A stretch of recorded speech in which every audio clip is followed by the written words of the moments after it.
It's easy to say that just about every automotive design from the 1960s was something new and spectacular, but in my mind, this style right here is the one that changed everything.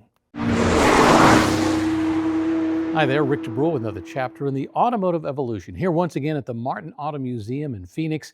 And if you're a regular viewer, you've been watching these videos for some time, you know I always mention that we have more than 170 cars. Well, now it's more than 180 cars. We just keep adding new stuff, so there's always something to see, like this 1966 Chevy Impala, a car that, quite frankly, in my mind, set the standard for automotive design in the mid-60s. But before I talk too much about this car, let's take a moment to like and subscribe. And in the comments down below, let me know what I got right, let me know what I got wrong. There's always something I get wrong. And most importantly, tell me your stories about driving around in a mid-60s Impala or any 60s Chevys with this great, beautiful design. But before I talk about this 66, I need to take you back 1 year earlier to 1965, when this body style was introduced. You see, 64 had a completely different look, similar to what Chevy had been doing through the early 60s. But in 1963, Bill Mitchell's design team created the Impala SS concept car. It laid out the lines that would become the foundation for a complete restyling of the Chevrolet lineup all the way through the late 60s and into the 70s. Perhaps the most significant element is something called Coke bottle styling. It's a bulge that starts just ahead of the rear wheels at the belt line and carries all the way to the back of the car. We first saw it in the 63 Corvette, and in 65, well, then it moved to Chevy's full-size cars.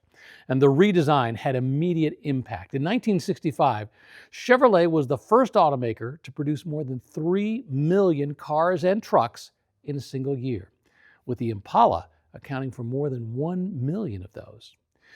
Now remember, in the early 60s, Chevrolet made big changes just about every single year, from 63 to 64. For 66, though, it was just minor tweaks. I mean, why change something that was working so well? Over the next few years, Chevy simply allowed this styling, shall we say, to mature. The basic body shape remained in production with updates and variations all the way through the 1970 model year. Few designs in Detroit history had that kind of staying power. All right, let's walk around and take a closer look at the styling of our 1966 full-size Chevrolet. In this case, it says it's an Impala SS. Not sure if that's the way it was born or that's just the badging that's been put on.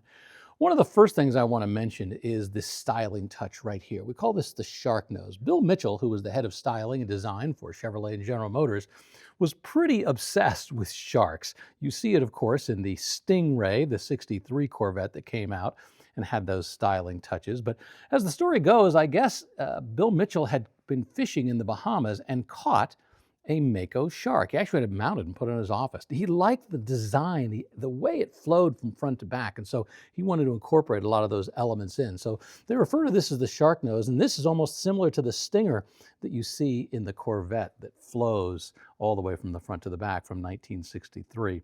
Now, this line all the way back goes to what we're going to call this Coke bottle bulge, very famous. See how it comes up right after the door, goes up, and then slides very slightly down. It's a design element that kind of implied muscle. Once again, something else he took from those sharks. And it's something they used in the other General Motors products as well. For example, right here at the museum, we have a 1966 Pontiac Le Mans, and you can see how this same kind of bulge, slightly different at the front, but the same basic concept, is incorporated into the side, very similar to what we have in our 1966 Chevrolet. At the back of the car, there is one subtle styling change that happens between 1965 and 1966. 1965, we had round taillights. For 1966, they moved to these rectangular models. Pretty significant. It also follows through into the interior. I'll talk about that in just a moment. By the way, if you had 3 of these elements, that meant you had the Impala or the Caprice. If you only had 2, well, that meant you had the downscale, the Biscayne or the Bel Air. Remember, at this point, the Bel Air was a step below the Impala. Not as much chrome. Remember in the late 50s? Well, here we got a Bel Air from 1957. Massive amount of chrome everywhere. By the time we get to 1966, the chrome elements, well, they're starting to disappear. This car, as you can tell, has been resto-modded here at the museum. We've got modern wheels, we've got modern disc brakes that have been added as well. We'll go inside in just a bit, but I also want to point out that the side has curved glass, very subtly curved. It adds to the kind of the muscle feel of this car. It's about a 119-inch wheelbase, 213 inches overall, and 80 inches wide. So this is a massive car, which really needed massive engines that we'll talk about in just a moment if you really wanted to get around.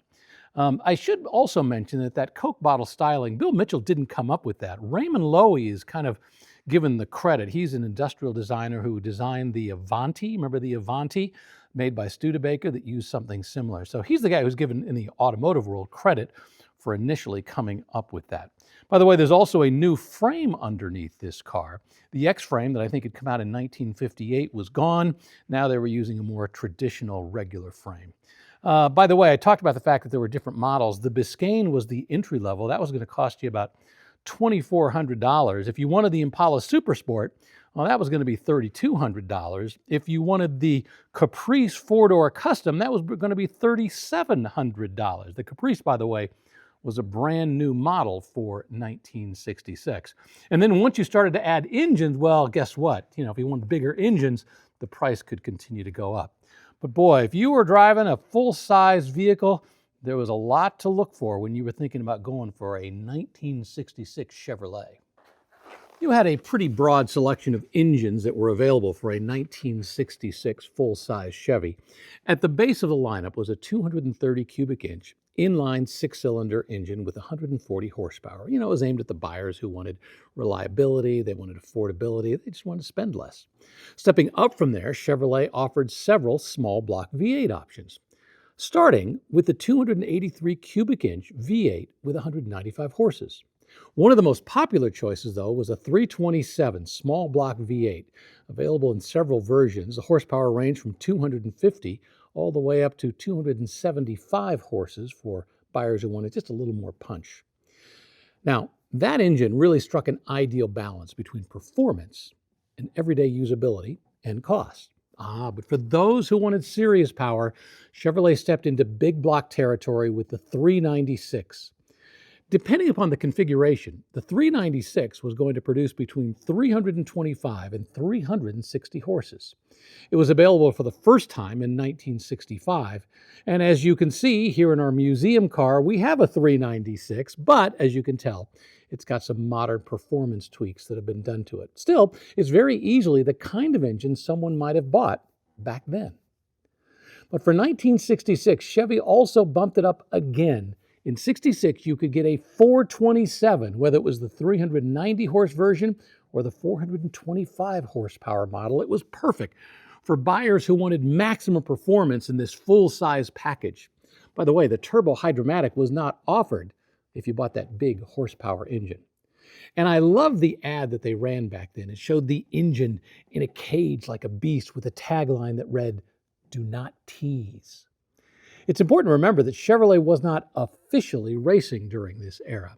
So they needed to make sure that the numbers, the horsepower, the performance coming out from under the hood on this car on the street really spoke for itself. Chevrolet had already started putting muscle performance in their midsize car, the muscle car concept, but they were now pushing it into the big cars as well. Inside, the Impala had lots and lots of room. I mean, it's a full-size car, but it's still amazing to think of how much growth happened in a full-size car between 1956 and 1966. Now, in the 66 car, as I mentioned, most of the styling stayed the same on the outside, but there were some pretty important tweaks inside. The 1965 had an instrument section that was flanked by two circular gauges on either side. For 1966, well, the dash was squared off, similar to the design changes with the taillights. The gauges on either side, the round ones, were gone. The speedometer looked a little bit taller, and it was now flanked by two squared-off bezel. Fuel on one side, clock on the other, and the radio right in the center of the dash. Chevy had a system they called Comfortron for climate control back then. This particular car doesn't have it, but the idea was that you could actually set the climate to a very specific temperature, rather than just guessing, with the slider, how much hot or cold you were going to add. They touted it as 4-season climate control, everything in one place. Steering wheel looked just about the same for 65 as it did in 66, but things would pretty significantly change in 67. That horizontal speedometer would disappear. Instead, there'd be a round speedometer in the center, flanked by two round bezels on either side with instruments, plus a new three-spoked steering wheel. Now, you have to remember, back then, there were actually 5 different models available for the full-size Chevy. You start at the base with the Biscayne, as I mentioned, the least expensive. Plain vinyl upholstery, rubber floor mats. Bump up to the Bel Air. Remember, that was only level 2, unlike a decade earlier. You got carpeting, upgraded seat materials, and additional trim. The Impala, well, that was next. The unique upholstery patterns, additional bright trim, and a more finished dashboard design distinguished it from the lower models. And a lot of people bought the Impala. Of course, you also got the Impala SS, which took the standard Impala interior, gave it a sportier tone. Bucket seats were standard, along with the center console that a lot of the cars got. At the top of the range, though, was the Caprice. It was supposed to be a more elegant model with higher grade upholstery, wood grain accents, extra sound insulation, and some special trim inside that made it feel closer to a luxury car than a mainstream sedan. Now, as I mentioned, Chevrolet was pretty content to let this design run all the way through 1970. And even then, the 1971 model was more evolutionary than revolutionary. But as the 1970s wore on, things changed in the full-size world. New safety regulations, emission standards were introduced. Rising fuel prices also prompted a lot of automakers to start thinking smaller.